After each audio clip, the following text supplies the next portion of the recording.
अब बताइए जिम्मेदारी से क्या सीखा आपने? ठीक है घनश्याम जी जल्दी से बोलिए, उसके बाद शिवम आ रही हूं। आशा जी देखिए, आपके करोड़ों दर्शक देख रहे होंगे कि पूरे शो में आपने दिखाया कि किस तरीके से लोग खचाखच ट्रेन में भरे हुए हैं। रेल मंत्री भी देख रहे होंगे, भारतीय जनता पार्टी के लोग सोशल मीडिया से लेकर के यूट्यूब से लेकर सभी जगह देख रहे होंगे। एक जवाब, एक जिम्मेदार जवाब भारतीय जनता पार्टी के प्रवक्ता ने नहीं कहा। और ये आज की तस्वीर नहीं है, ये तस्वीरें हैं। हर रोज जब आंकड़े आते हैं, इसलिए कहा कि आम आदमी भारतीय जनता पार्टी की नजर में सिर्फ एक आंकड़ा है, या तो रैली का आंकड़ा है, या हादसे का आंकड़ा है, या बेरोजगारी का आंकड़ा है, या ये आंकड़ा है कि मुद्रा लोन हमने 51 करोड़ लोगों को दे दिया, या 51 करोड़ मुद्रा लोन दे दिए। आपकी परेशानी इनके लिए नहीं है, आप सिर्फ आंकड़ा हैं।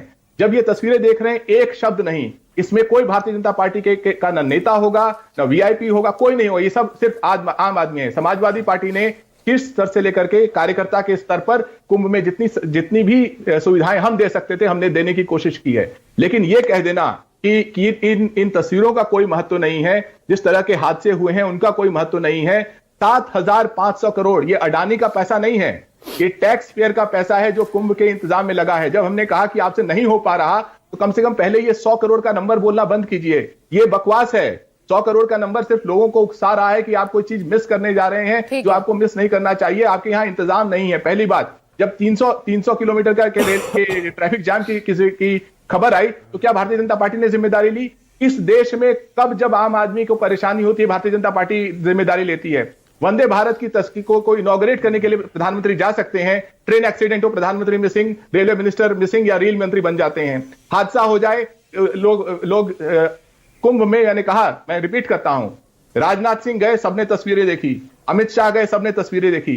क्या जब ये हादसा हुआ, कुंभ में भगदड़ मची, इन दोनों में से एक व्यक्ति भी गया वहां पर? क्या जिम्मेदारी नहीं है? क्या लोगों के सामने स्वयं तमाशा बनना ही जिम्मेदारी है एक राजनेता की? तो समूची पार्टी देश की जनता को या तो रिकॉर्ड बनाने की जल्दबाजी, ठीक है, तमाशा के रूप में देखती है। पेश करना है खुद को, बड़े से बड़े आयोजन को सफलतापूर्वक अंजाम देने का रिकॉर्ड ये बनाना, ये मकसद। दरअसल क्या चल रहा है उसके भीतर, किस तरीके से चल रहा है, आम लोगों पर क्या बीत रही है, इससे सरकार बेपरवाह।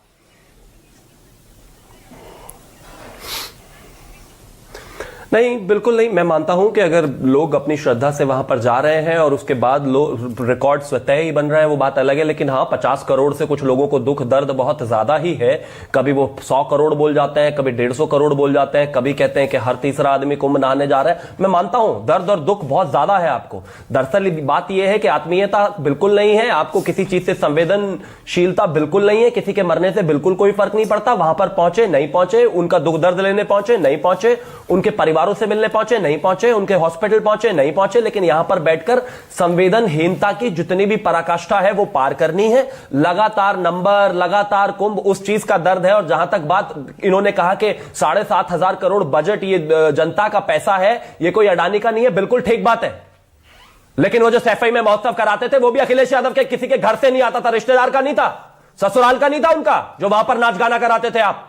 वो बजट से, वो भी सरकार के बजट से ही चलता था। फिर वही बात, 400, 500 हवाई जहाज वहां पर उतरते थे और दिन रात वही सब। क्यों ना जाइए वहां पर? ये बजट की बात हो रही है, प्लीज, बजट की बात हो रही है। मैं नहीं जाना चाहता, मैं क्यों जाऊं वहां पर? और एक चीज अंत में एक और कहना चाहता हूं, बिल्कुल ठीक बात है, आपको अव्यवस्था पर सवाल उठाना है, बेशक उठाइए, लेकिन आस्था पर, लोगों पर, और कितने लोग पहुंचे, इन सब पर यह कोई तर्क नहीं है कि भाई रिकॉर्ड बनाने की जल्दी है। अरे लोग जा रहे हैं, जितने लोग जा रहे हैं हम लोगों को बता रहे हैं कितने लोग वहां पर पहुंचे हैं। अच्छा ये बताइए, सवाल जवाब बिल्कुल हो सकता है, क्यों नहीं हो सकता? खूब हो सकता है। आखिरी बात कहना चाहूंगा, लेकिन इस तरह की भाषा का इस्तेमाल करना अपने आप में गलत है। एक आखिरी बात कहना चाहूंगा, देखिए इस देश भूला नहीं है। बताइए जरा मुझे एक आखिरी बात, सैफई में बताइए ना, कौन सा बजट लगता था भाई? आपके बीच में नहीं टोक रहा था, प्लीज। ये देश भूला कौन सा बजट लगता था, बताइए। मैं आपके बीच में नहीं टोक रहा था, प्लीज। ठीक है, बिल्कुल नहीं टोका था, लेकिन बताइए। और सैफई से महाकुंभ की तुलना मत करिए ना, थोड़ा बिल्कुल बोलिए। ये देश भूला नहीं है कि देश बजट की तुलना कर रहा हूं, सैफई से नहीं कर रहा हूं, हो भी नहीं सकती सैफई से। प्लीज आप भी सुनिए क्या कह रहा हूं। ये देश भूला नहीं है।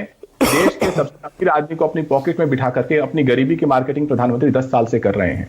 ये देश भूला नहीं है कि उस प्रधानमंत्री का जो सूट है वो 10 लाख रुपए में नीलाम हुआ था। वो 10 लाख जो सरकार ने आज आपके अपनों की मौत पे मुआवजा दिया है, रेलवे ने आपकी जिसकी अव्यवस्था के चलते उसके हाथ खून से रंगे हुए हैं, उस सरकार ने आपकी अपनी मौत का मुआवजा कितना रखा है?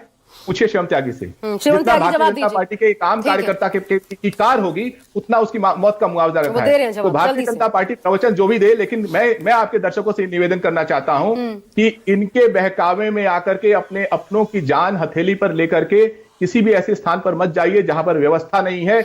इनका बहकावा है ये। वो जो तस्वीरें आप देखेंगे, वो वीआईपी की तस्वीरें देखेंगे। जब आप खुद वहां पे पहुंचेंगे तो आपको पता चलेगा कि जान जोखिम में है।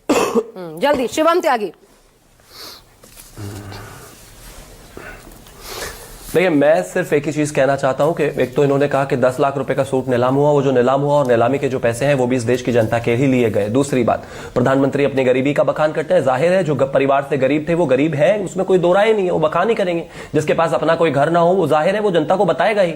अब हमारे पास या फिर आदरणीय प्रधानमंत्री जी के पास ऐसी कोई लग्जरी है नहीं कि भाई पहले से ही हजारों लाखों करोड़ रुपए परिवार में हो। अब हजारों लाखों करोड़ जिसके परिवार में होते हैं, जिसके पास ताजमहल जैसा घर होता है, वो उनको दिखाता है। जिसके पास पैसे नहीं है, जो जनता के लिए जनता के साथ ही काम करता है, बता दीजिए शिवम, जो देश जानना तो मैं मानता हूं चाहता इस है। तरह की बातों का कोई तर्क नहीं है। हाँ, राजनीति से बेहतर होता।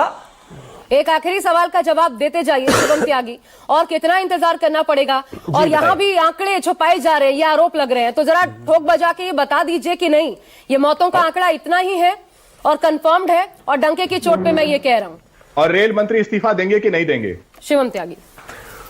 कोई आंकड़ा नहीं छुपाया जाएगा, कोई आंकड़ा नहीं छुपाया गया। जो लोग ऐसा कह रहे हैं वो भ्रांति फैला रहे हैं, वो झूठ फैला रहे हैं। वो कुंभ शुरू होने से पहले भी झूठ फैला रहे थे, कुंभ के दौरान भी झूठ फैला रहे थे, कुंभ के बाद भी झूठ फैलाएंगे। उनका काम ही यह है, उनका कुंभ से नफरत है, उनकी सनातन से नफरत है। वो नहीं चाहते थे कि किसी भी तरह से इस तरह के आयोजन सफल हो। वो लगातार इस जो है ऑर्गेनाइजेशन और तमाम ऐसी चीजों को गाली देते रहे। ऐसी धार्मिक गैदरिंग को लगातार उन्होंने गिद्ध की नजर से देखा। आयोजन तो सफल मैं इतना जरूर कहना चाहता हूं कि जो लोग इसमें शामिल पाए जाएंगे, जिनकी भी गलती हुई है, ये मोटिव होना चाहिए किसी बख्शा भी नहीं सरकार का। शिवम, आयोजन सफल लेकिन लोगों की जान भी सकुशल रहे, सफल होने का अर्थ ये होना चाहिए। बहुत बहुत शुक्रिया। हाँ, बहुत शुक्रिया आपका हमारे साथ दोनों का जुड़ने के लिए, शिवम त्यागी, घनश्याम तिवारी। एक छोटा सा ब्रेक ले रहे हैं, इसी के साथ देखते रहिए News 24।